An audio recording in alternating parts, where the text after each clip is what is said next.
Are you a biologist or antibody engineer looking to add computational workflows to your research toolkit? Our online course, Introduction to Computational Antibody Engineering, can set you on the path to understand applied molecular modeling for antibody design.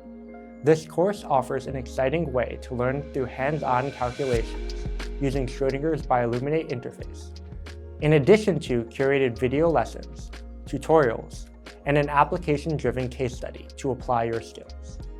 It is specifically designed for participants who are new to modeling or new to Schrödinger software.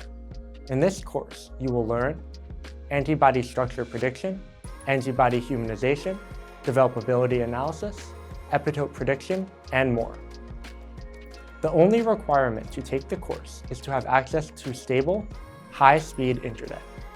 Upon completion of the course tasks, you will earn a badge and certificate. Join your colleagues and enroll in our online course today.